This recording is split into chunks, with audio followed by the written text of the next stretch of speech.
चला बुरा न मीडिया कोई, कांग्रेस को समझना चाहिए जो दिल खोजूं आपना मुझसा बुरा न कोई। देखते देखते बिहार चुनाव आया और बीत भी गया और इन चुनाव के नतीजों के बाद एक बार फिर बीजेपी गदगद है और विपक्ष हताश। विपक्ष की उम्मीदों की मीनार जमीन पर आ गिरी और इन नतीजों के बाद एक बार फिर एसआईआर पर रार तेज हो गई। मैं इन मुद्दों पर जरूर जाऊंगी, चर्चा करूंगी, लेकिन आज के पॉलिटिकल कॉरिडोर में मैं देश के लोकतंत्र की चर्चा करना चाहती हूं। वो लोकतंत्र जो सत्ता पक्ष और विपक्ष दोनों मिलकर मजबूत करते हैं, क्योंकि मैं मानती हूं कि democracy is not only about choosing a government, democracy also means to choose opposition who strongly questions the government. Opposition is very important for democracy. और इस लिहाज से बिहार के चुनाव में विपक्ष एक बार फिर फेल साबित हुई है। तो आज के पॉलिटिकल कॉरिडोर में मैं बिहार चुनाव के टेक अवेज की चर्चा करना चाहती हूं और यह बताना चाहती हूं कि इस चुनाव के नतीजों ने क्यों देश की सबसे पुरानी पार्टी कांग्रेस की नीति और चुनाव लड़ने की नियत दोनों पर सवालिया निशान खड़ा कर दिया है। और पूछूंगी कुछ तल्ख सवाल कांग्रेस के आलाकमान से कि क्यों ये ग्रैंड ओल्ड पार्टी देश को एक मजबूत विपक्ष देने में लगातार नाकामयाब हो रही है। क्यों? कोई कह सकता है कि अजीब पत्रकारिता है कि साहब आप सत्ता की जगह विपक्ष से सवाल कर रही हैं और ज्यादातर सेलेक्टिव जर्नलिज्म का तमका लगा जाते हैं। कोई किसी को गोदी मीडिया बता जाता है, लेकिन जब नतीजों वाला दिन कांग्रेस के नेता या प्रवक्ताओं से सवाल पूछा जाता है तो वो गुस्सा जाते हैं और सेलेक्टिव जर्नलिज्म गोदी मीडिया जैसे बात करते हैं, क्योंकि वो तैयार होकर नहीं आते, वो हार की नैतिक जिम्मेदारी नहीं लेना चाहते या आगे का रोड मैप नहीं बताना चाहते या क्या कमी रह गई वो नहीं बताना चाहते, तो फिर मीडिया पर गुस्सा उतारते हैं और वो हुआ भी हर बार की तरह। तो मैं तो यही कहूंगी कि बुला लीजिए साहब आप सेलेक्टिव जर्नलिज्म और क्या गोदी मीडिया जैसे शब्दों से बुला लीजिए, क्योंकि अगर आपके ऐसा करने से मेरे देश का लोकतंत्र मजबूत होता है तो कर लीजिए। अगर मुझसे लड़कर देश की ग्रैंड ओल्ड पार्टी एक मजबूत सरकार ना सही एक ताकतवर विपक्ष ही बन सकती है तो लड़ लीजिए हमसे। पर मैं आज चुप नहीं रहूंगी, मैं कुछ सवाल आपसे पूछूंगी और पूछूंगी जरूर, जनता के बिहाफ पे पूछूंगी। और मैं ये इसलिए पूछूंगी क्योंकि अगर चुनाव के बीच में देश की सबसे पुरानी पार्टी के अगुवा विदेश भ्रमण करें तो सवाल तो बनते हैं। अगर चुनाव नतीजों के दिन देश के सबसे पुरानी पार्टी के अगुवा फिनलैंड में हो तो सवाल तो बनते हैं। अगर नामांकन की आखिरी तारीख तक देश की सबसे पुरानी पार्टी और उसके सहयोगी पार्टी का बंटवारा ना तय हो पाए तो सवाल तो बनते हैं। अगर बिहार जैसे अहम चुनाव के बीच देश की सबसे पुरानी पार्टी के गठबंधन के दो बड़े नेता आपस में बात ही ना करें तो सवाल तो बनते हैं। और ये सवाल इसलिए बनते हैं क्योंकि हमारे देश की सबसे पुरानी पार्टी के कार्यकर्ता हताश हैं। चुनाव दर चुनाव 90 से ज्यादा हार के बाद अगर इनका मनोबल टूटा हुआ है तो आखिर कौन है वो जो उनमें जोश भरेगा? आखिर कौन उन्हें अगली लड़ाई के लिए तैयार करेगा? जिस दिन हार हुई थी, बिहार के नतीजे आए थे, उस दिन कहां थे उनके लीडर जो उनमें जोश भरते कि कोई बात नहीं, झाड़ो मिट्टी और उठ खड़े हो? और आखिर कैसे उनमें जीत का भरोसा जगेगा जब पार्टी के अघोषित अध्यक्ष राहुल गांधी चुनाव के बीच में ही यूं ही गायब हो जाते हैं? इसमें कोई शक नहीं कि कांग्रेस का हर नेता, हर कार्यकर्ता राहुल गांधी की ओर उम्मीदों से भरी निगाहों से देख रहा है हर दिन। और यह भी सच है कि जब जब राहुल गांधी और मल्लिकार्जुन खड़गे, सोनिया गांधी, प्रियंका गांधी जब जब सड़कों पे उतरे हैं कांग्रेस के कार्यकर्ता सहित कांग्रेस समर्थक भी नए जोश के साथ सड़कों पे आए हैं। याद दिला देती हूं आपको, राहुल गांधी को जब वो सड़कों पे उतरे थे, किस तरीके से कांग्रेस के नेता भी पैदल चले थे, चाहते हुए या ना चाहते हुए। राहुल गांधी ने तय किया कि मैं पैदल चलूंगा, और ना सिर्फ कार्यकर्ता, जनता ने भी उनको सराहा था, जनता ने भी उनका साथ दिया था। 2024 के नतीजे उसके बाद आए थे और कहीं ना कहीं बार बार उस पदयात्रा का जिक्र होता है, और कार्यकर्ता तो साथ में सुबह 6 बजे से, क्योंकि मैं भी उस यात्रा में शामिल हुई थी ये देखने के लिए कि आखिर किस तरीके का माहौल है। मैंने भी रिपोर्टिंग की।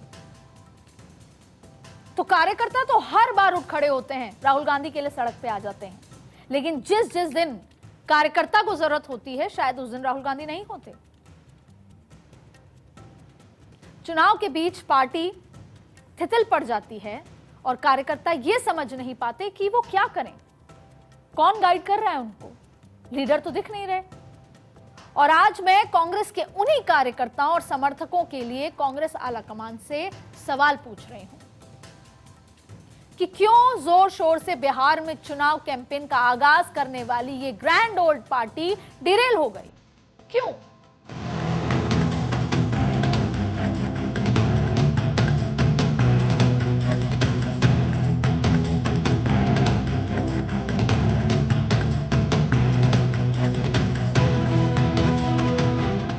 बिहार में चुनाव से पहले राहुल गांधी ने एसआईआर का बड़ा मुद्दा उठाया, बाइक पर आए और जनता भी जुड़ी, कार्यकर्ता भी जुड़े, और बीच चुनाव में ही चुनाव आयोग को कटघरे में खड़ा करते हुए अपना कथित हाइड्रोजन बम जो उन्होंने फोड़ा। लेकिन चुनाव के नतीजे आए तो एनडीए का खेमा खुशियां मना रहा था, जबकि महागठबंधन के आंगन में सूनापन था। तो क्या अब कांग्रेस के लिए आत्ममंथन का समय नहीं आया? अभी तक 2014 से तो नहीं आया। मैं नहीं जानती वोट चोरी के आरोपों में कितना सच है और कितना फसाना, लेकिन यह बात तो मैं दावे से कह सकती हूं कि बिहार की जनता ने इस मुद्दे को फिलहाल तो नकार दिया है। अब यह अलग बात है कि कांग्रेस अब भी इस मुद्दे को छोड़ने को तैयार नहीं। एआईसीसी दफ्तर में बैठकें हो रही हैं, अलग अलग प्रदेश से लोग आए हैं, इस पर चर्चा की जा रही है, और मैं ये भी नहीं कहती कि वो इस मुद्दे को छोड़ दें। मुद्दा है, विपक्ष बैठे लेकिन लगातार पकड़े रखें, कस कर पकड़े रखें। पर भाई, अपने घर के झगड़ों और मुद्दों को भी तो समझ लीजिए। इंडिया गठबंधन से महागठबंधन, और अब कहां है ये महागठबंधन? केवल पार्लियामेंट में वो 15 दिन, जहां पर केवल वॉकआउट करना है, पार्लियामेंट नहीं चलने देनी। जैसे ही पार्लियामेंट खत्म, गठबंधन भी खत्म। कहते हैं कि चुनाव युद्ध की तरह होता है, जहां आप अपनी प्रतिभा का सबसे उच्च प्रदर्शन कर सकते हैं, लेकिन यहां सीन कुछ और ही है। आत्ममंथन में यह भी तो समझिए कि कांग्रेस की हो रही हार की वजह क्या है? लगातार हार। और लोकसभा चुनाव में जब कांग्रेस ने संविधान और आरक्षण को लेकर नैरेटिव गढ़ने में कामयाबी पाई और पार्टी एकजुट होकर लड़ी, तो नतीजे भी कमोबेश सम्मानजनक रहे।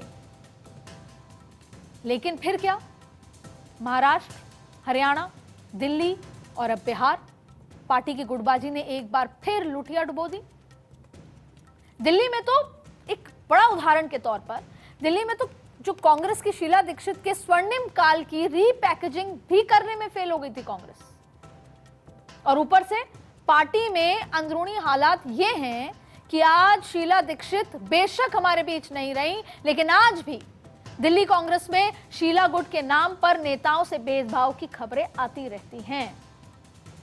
आज भी दिल्ली के चुनाव प्रचार में, जब अभी दिल्ली का चुनाव प्रचार हुआ, तो कुछ नेता चाहते ही नहीं थे कि शीला दीक्षित का जिक्र भी आए।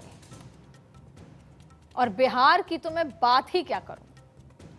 उत्तर भारत के हिंदी बेल्ट की जिम्मेदारी उस शख्स के पास है जो हिंदी समझ नहीं सकते। यह स्ट्रैटेजी थी।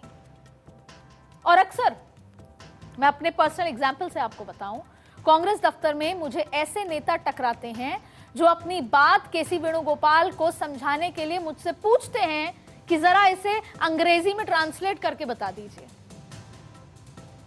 एक उदाहरण आपको पंजाब चुनाव के दौरान का देती हूं।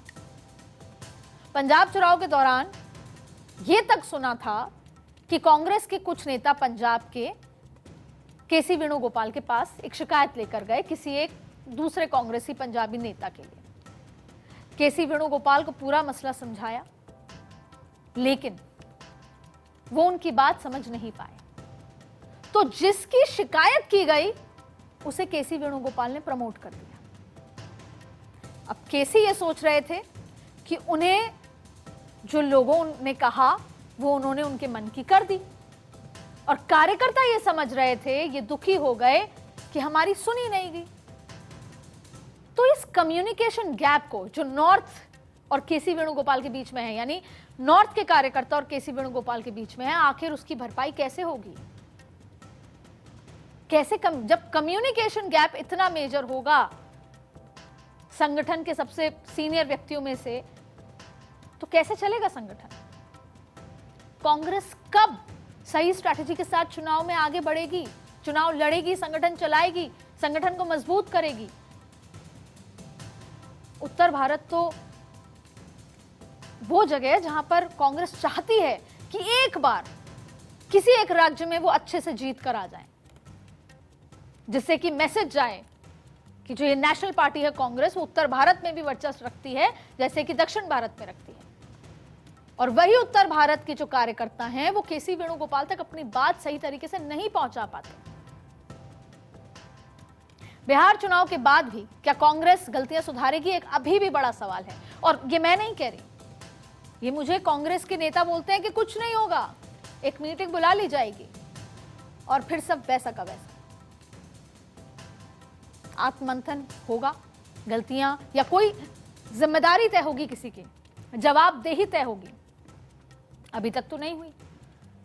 कई बार तो प्रमोट कर दिया जाता है, या फिर सिर्फ एसआईआर पर तकरार जारी रहेगी। सवाल है बड़ा।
आज जब बिहार के नतीजों के बाद देश एनडीए और बीजेपी की बम्पर जीत की बात कर रहा है, और इसीलिए मेरे लिए विपक्ष की बात करना और ज्यादा जरूरी हो जाता है। जरा याद कीजिए 4 जून 2024 को जब लोकसभा चुनाव का जनादेश आया तो नतीजे दिख रहे थे कि विपक्ष की वापसी हो रही है। 99 सीट्स जीतकर कांग्रेस ने एक तरफ से कमबैक की बात कर दी थी। नजर आ रहा था कि कमबैक हुआ, और सही मायने में 240 में बीजेपी उतना खुश नहीं थी जितना कांग्रेस खुश थी 99 सीटों पर। तीसरी बार शपथ बीजेपी ले रही थी, प्रधानमंत्री नरेंद्र मोदी ले रहे थे, लेकिन खुश कांग्रेस ज्यादा नजर आ रही थी। लेकिन फिर क्या हुआ? वक्त के साथ जैसे जैसे विधानसभाओं के चुनाव आए तो कांग्रेस की साख लगातार गिरती चली गई। और बीजेपी ने क्या किया? 240 का आंकड़ा देखते हुए अपनी पॉलिसी को बदला। जो नैरेटिव कांग्रेस करने में कामयाब हुई उसको ठीक किया, यानी कोर्स करेक्शन किया बीजेपी ने, जबकि वो सत्ता में आई थी, शपथ ले ली थी, लेकिन फिर उसको लगा ऐसे नहीं चलेगा। और आप देखिए फिर महाराष्ट्र में क्या हुआ, वही महाराष्ट्र जहां पर बीजेपी को झटका लगा था लोकसभा चुनाव में। बिहार में 61 सीटों पर लड़ने वाली कांग्रेस सिर्फ 6 सीटें हासिल कर पाई। उससे पहले दिल्ली में 70 सीटों पर लड़ रही कांग्रेस का खाता भी नहीं खुला। दिल्ली तो कांग्रेस की हुआ करती थी। झारखंड में 30 सीटों पर लड़ी कांग्रेस 6 ही सीटें हासिल कर सकी। महाराष्ट्र में 102 सीटों पर लड़ने वाली कांग्रेस को 16 और जम्मू कश्मीर में 32 सीटों पर लड़ रही कांग्रेस 6 सीटें हासिल की। और हरियाणा में 89 सीट पर लड़ रही कांग्रेस 37 सीट जीत सकी। हरियाणा, और ये सारी वजह गुटबाजी है। यानी लोकसभा चुनाव के बाद 6 राज्यों के विधानसभा चुनाव में कांग्रेस को कुल 71 सीटें ही मिली। 6 राज्यों के विधानसभा चुनाव में 71 सीटें। अच्छा, राजस्थान का चुनाव के जब नतीजे आए, उसके बाद जब सो कॉल्ड आत्ममंथन हुआ, तो राहुल गांधी जी ने कहा कि मुझे नहीं पता था कि राजस्थान में इतना पोटेंशियल है। ये बाकायदा बैठक में चर्चा हुई। उन्होंने कहा कि हम जीत सकते थे। जब चुनाव के पहले उनको कहा जा रहा था कि और रैलियां करें, तो उनको तब मध्य प्रदेश में, छत्तीसगढ़ में पोटेंशियल दिख रहा था, राजस्थान में नहीं दिख रहा था। लेकिन बाद में उनको लगा था पोटेंशियल। तो क्या हम फीडबैक सही नहीं मिलता है, या हम अपने ही फीडबैक पे चलते हैं, या गुटबाजी के सामने घुटने टेक देते हैं? कोई राज्य उठा लीजिए, कर्नाटक उठा लीजिए आप, राजस्थान, मध्य प्रदेश, छत्तीसगढ़, हरियाणा, दिल्ली, हर जगह गुटबाजी है। और ऐसा नहीं है कि बीजेपी में नहीं है, बीजेपी में, बिहार में भी गुटबाजी थी, लेकिन कमांड, बीजेपी में हर राज्य में गुटबाजी है, राजस्थान में है, लेकिन कमांड। तो देखिए, बात लोकसभा की थी। लोकसभा चुनाव के 4 महीने के बाद बीजेपी ने जो गंवाया था उसे धीरे धीरे हासिल किया विद स्ट्रैटेजी, और कांग्रेस ने जो कमाया था वो विदाउट स्ट्रैटेजी खो दिया। 2024 में कांग्रेस की सियासी गाड़ी ने संविधान और आरक्षण खत्म करने जैसे नैरेटिव के सहारे सियासत को साधा, लेकिन बीजेपी ने वक्त रहते उसे भांप लिया, और बीजेपी की गलती की वजह से कांग्रेस में जो कुछ उम्मीदों का दिया जला था वो फिर बुझ गया। वैसे तो बिहार की हार पर कांग्रेस को आत्ममंथन करना चाहिए, उनको पीड़ा होनी चाहिए, जवाबदेही तय होनी चाहिए, लेकिन होगी नहीं। लेकिन कांग्रेस अभी भी एसआईआर और वोट चोरी जैसे दावों पर ही ध्यान लगा रही है, आगे के चुनाव के लिए शायद। तो फिर एक काम करते हैं, हम आपको बताते हैं कि वो कौन से ऐसे फैक्टर्स थे जिनकी वजह से बिहार का ये असर दिखा। देखिए, सबसे पहली वजह तो है पैराशूट नेतृत्व। कांग्रेस को ये जरूर लग रहा था कि हम वहां पर जीत जाएंगे, बहुत अच्छा करेंगे, लेकिन ये सपना देखा कांग्रेस ने, लेकिन कृष्णा एलोवेरा और केसी वेणुगोपाल जैसे चेहरे जिनको कांग्रेस ने जिम्मेदारी तो सौंपी, लेकिन बिहार के अंदर कांग्रेस का आम कार्यकर्ता उनसे कनेक्ट नहीं हो पाया, और ना ही वो बिहार की जो जमीनी चीजें थी उससे कनेक्ट हो पाया। सही मायने में कार्यकर्ता ये बोलते हैं कि वो 5 स्टार होटल में रहते हैं, जमीन में आते ही नहीं है, जमीन की चीजों को समझते ही नहीं है। और जो बाकी दिल्ली से आए जो नेता होते हैं वो भी इन्हीं के इर्द गिर्द होते हैं, और ये जमीनी बात जो कार्यकर्ता हमें बताते हैं वो हम आप तक लेकर आए। दूसरा, राहुल गांधी की राजनीतिक लुक्का छिपी। बेशक राहुल गांधी एक क्राउड पुलर हो गए हैं, आप देखिए कैसे बाइक पे गए तो लोग जुड़े उनके साथ, अनएक्सपेक्टेड वो कभी कूद जाते हैं, तमाम तरीके की चीजें हैं, पानी में नजर आते हैं और लोग देखते हैं उनको, लेकिन फिर गायब हो जाते हैं। लोग उनके पीछे खड़े होना चाहते हैं, उनको सुनना चाहते हैं, लेकिन राहुल गांधी को जितना सुनना था उतना सुनाई नहीं दिया गया, क्योंकि वो नहीं थे। राहुल गांधी ने बिहार चुनाव के दौरान कुल 14 से 15 रैली की, और उसके इतर बीजेपी ने, प्रधानमंत्री नरेंद्र मोदी ने जो देश के प्रधानमंत्री हैं उन्होंने 15 रैलियां की, 1 रोड शो किया, और अमित शाह ने कुल 25 रैलियां की। और इसके अलावा, क्योंकि ये कहा जाता है ना कि जो दिखता है वही बिकता है। इसके अलावा कांग्रेस का अगर जिक्र करें तो कमजोर तालमेल की वजह से महागठबंधन आखिर तक सीटों का बंटवारा नहीं तय कर पाया, आपकी एकजुटता नहीं दिख पाई और लोगों के मन में आपके लिए विश्वास नहीं पैदा हुआ। कुल 8 सीटों पर महागठबंधन के उम्मीदवार आमने सामने थे। फ्रेंडली फाइट क्या होता है? गठबंधन में, अलायंस में फ्रेंडली फाइट क्या होता है? तो वोट कटते हैं। आप साथ इसलिए ना क्योंकि आपके जो वोटर्स हैं वो एक जैसे हैं, इकट्ठे एक साथ वोट एक मुश्त करेंगे। और सभी 8 की 8 सीटें एनडीए ने हथिया ली, ये आपकी फ्रेंडली फाइट की वजह से। और ये सब विडंबनाएं कम थी कि महागठबंधन की सियासी बारात का दूल्हा कौन होगा, इसी पर पशुपेश रहा। तेजस्वी के नाम पर कांग्रेस चुप रही, राहुल गांधी मुंह फेरते रहे और आरजेडी वाले मुंह ताकते रहे। और फिर जब गहलोत साहब आए तब जाकर तय हुआ कि हां तेजस्वी ही चेहरा होंगे। और उसके पीछे की वजह प्रधानमंत्री ने कट्टा वाले बयान देके उसे घर घर तक पहुंचा दिया। और अगर राहुल गांधी नहीं चाहते थे कि तेजस्वी सीएम चेहरा बने तो उन्होंने बहुत देरी कर दी। फिर 3 साल पहले वो बिहार में अकेले लड़ने की तैयारी करते, 3 साल पहले, तब जाके शायद कुछ हो पाता। 13 दिन पहले नहीं सोचा जाता ये सब। आपको अलायंस भी चाहिए और फिर आखिरकार आप एक्सेप्ट भी करते हैं, आखिरकार घुटने भी टेकने पड़ते हैं। तो फिर कांग्रेस ने कभी क्यों नहीं सोचा कि जो तमाम मुद्दे हैं ये उनकी जीत की राह में सारे रोड़ा बन गए और ये जो गलतियां की हैं ये कांग्रेस की राह की कील बन गई हैं। खैर, बिहार चुनाव तो बीत गया, आगे बंगाल की लड़ाई है और उत्तर प्रदेश की बड़ी चुनौती है। बीजेपी अभी से ही बंगाल के रण में कूद चुकी।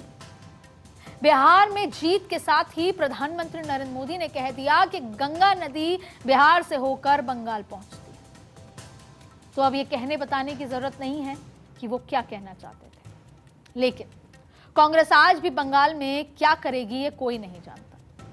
कांग्रेस ममता के साथ मिलकर चुनाव लड़ेगी या अकेले, पता नहीं। ना ये किसी को पता है कि अगर ममता बनर्जी कांग्रेस के साथ चुनाव लड़ने को तैयार नहीं हुई तो राहुल की अगली रणनीति क्या होगी। और ना ही ये किसी को पता है कि बिहार की राह, ये जो चली है बिहार में राह, ये जो हार हुई है बिहार में, उसके बाद अखिलेश यादव यूपी में कांग्रेस के साथ जाएंगे या नहीं। और अगर नहीं जाएंगे तो कांग्रेस के पास विकल्प क्या है। और क्या इस बार कांग्रेस नेता, नीति और जीतने की नीयत के साथ चुनाव लड़ेगी भी या नहीं, या फिर मुद्दा गरमाकर उसे ठंडा कर देगी। वैसे ये मुझे सोचना नहीं, ये कांग्रेस के नेतृत्व को सोचना चाहिए। और अगर मेरी सलाह माने तो आज से कांग्रेस के तमाम सीनियर नेता उत्तर प्रदेश चले जाएं, खास तौर पे राहुल गांधी, और इस प्रण के साथ जाएं कि अब मैं दिल्ली तब लौटूंगा जब मैं उत्तर प्रदेश में सम्मानजनक सीटें जीत कर आऊंगा। शायद इसी बात का इंतजार कांग्रेस के कार्यकर्ताओं को भी है। आज के पॉलिटिकल कॉरिडोर में बस इतना ही।